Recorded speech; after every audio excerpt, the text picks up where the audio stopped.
Okay, so while I'm waiting for my glue to dry up on my one side, well, I can start measuring out my other side, right? I can start measuring out my other side. So again, I'm going to find my center points on these two uprights because these two uprights are really important. Close enough. I want to find the center point on my hunker.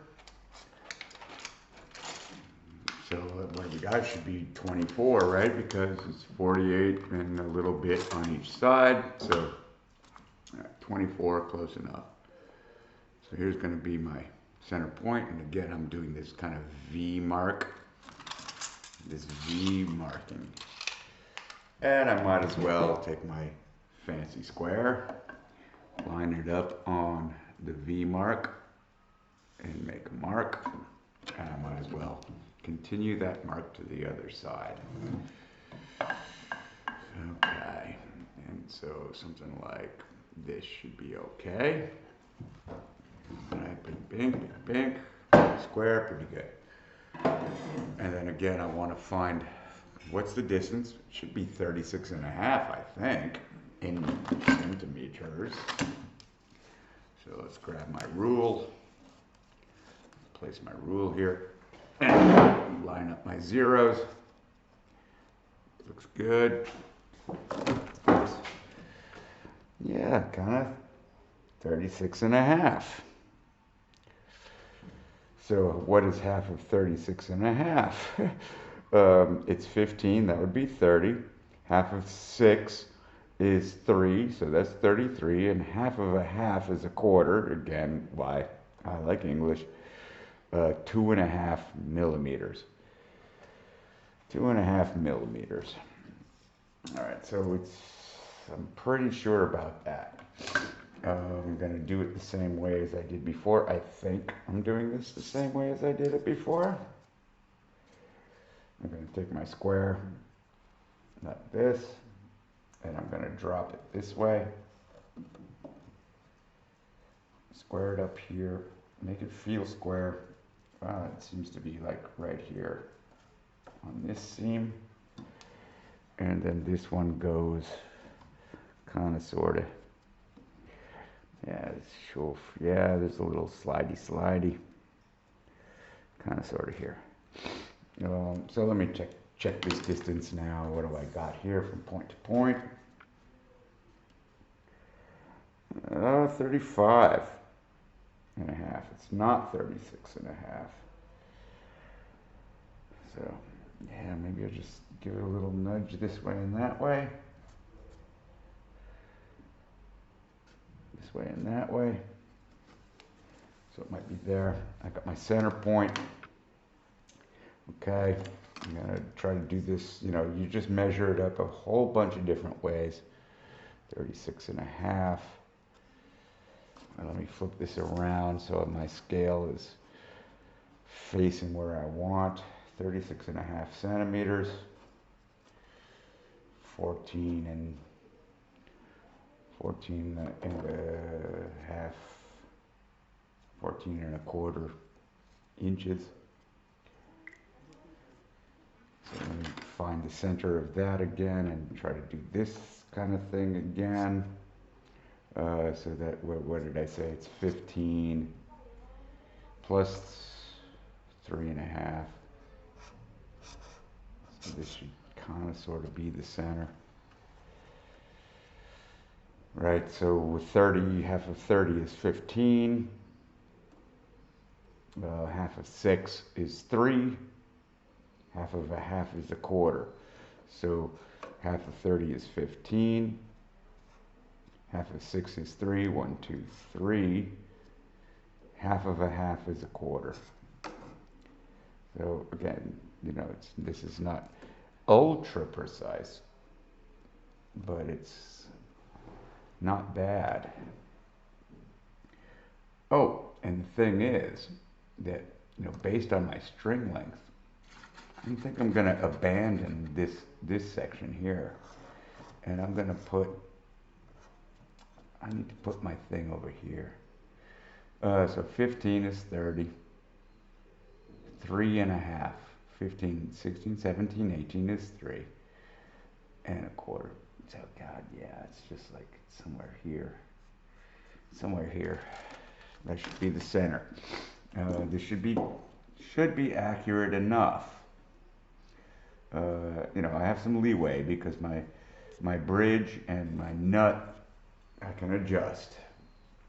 But what I'm trying to do here is get this hunker in just the right place so that I have good stretch across. And then again, I want to double check that my string length is okay. So again, this is a standard string from a base. I know I want to go through this. I'm going to drill some holes here to mount the string. It's going to go up and over. So I got a bridge here, and I will have at least one bridge over here. And then I got to hit my tuners, right? I got to have enough string to hit my tuners.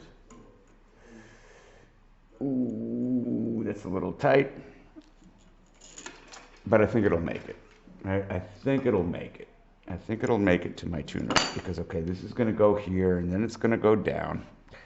It's going to go someplace like this, and then it's going to go across my two bridges, bridge, and then it's going to hit my tuners. And so I think, yeah, I think I have enough to make it across. I hope so. So I'm going to commit to this again. Another horrible commitment.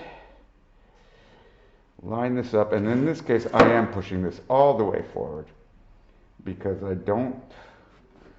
can't do this because my strings will never be long enough to make it, and I want to be able to use standard strings. Now this measure here, I don't know how important that is because I think maybe I just butted up to the edge here. But let's just double check through triangulation. What do we got from point to point? And so if I go 0 here, well, so you can see it. Whoops, so you can see it. That's about 0. And I'm going out to about 24 centimeters, 25 centimeters, 24 and a little less. And then if I do it this way, 0 to 0, 24 and a little less. So I think I can really just whack this right in here. Just put it right here, I think. Okay, measure again, point to point. 24 and some change. Point to point. Oh, 25. So actually, I think even though my center markings are the way they are, I think I got to move this a little bit this way.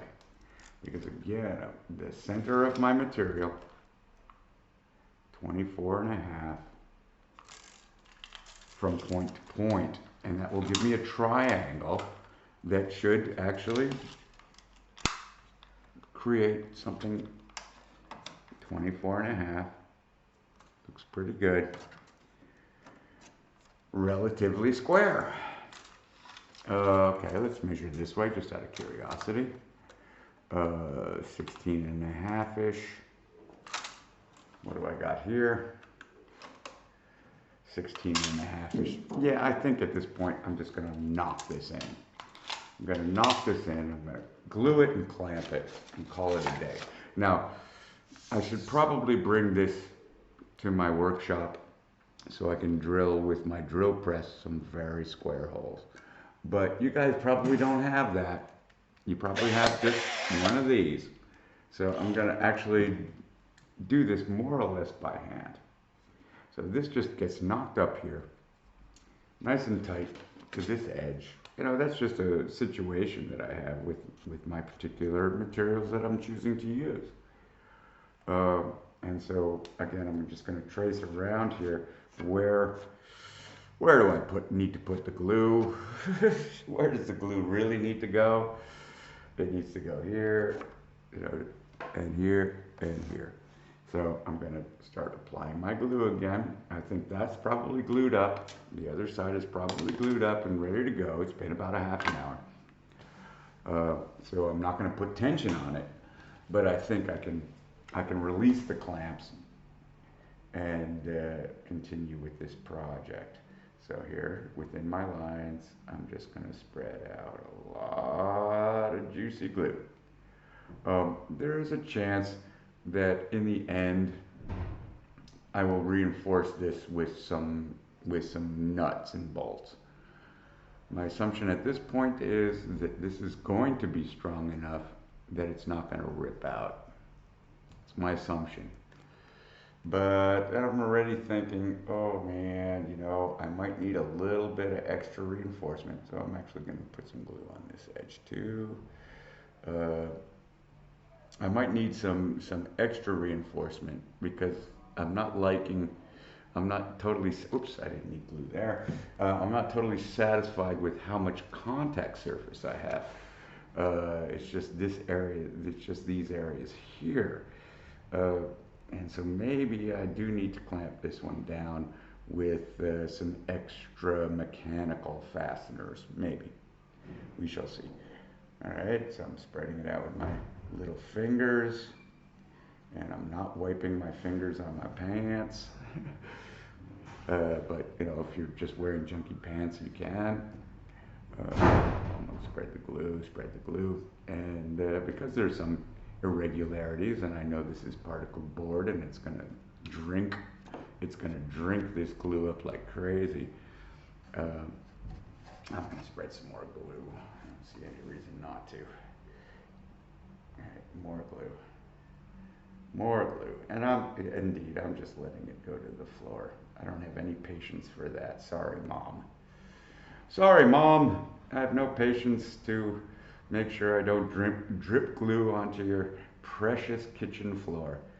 You know, if you let the glue, don't clean up the glue right away. Let it dry. It's much easier to clean up once it's dry with a little scraper. You just scrape it off, and it becomes much easier to clean.